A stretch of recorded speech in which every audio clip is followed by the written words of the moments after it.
पूर्ण उंची 16 inch plus पाऊण इंच असं पावणे 17 इंचावरती मार्किंग करायची. तिथे एक लाईन आखून घ्यायची. दंडघेर आहे 10.5 इंच.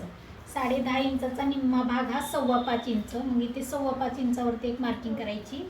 कॅप हाईट 3.5 इंच घ्यायची, कारण बाहीची लांबी ही जास्त आहे म्हणून 3.5 इंचावरती आपल्याला कॅप हाईट घ्यायची आणि त्यावरतीच आपल्याला मुंड्याचे आकार द्यायचे.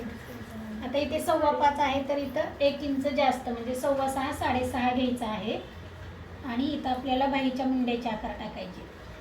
असे 3.5चे 3 भाग करायचे अंदाजे आणि बाहीचे आकार द्यायचे.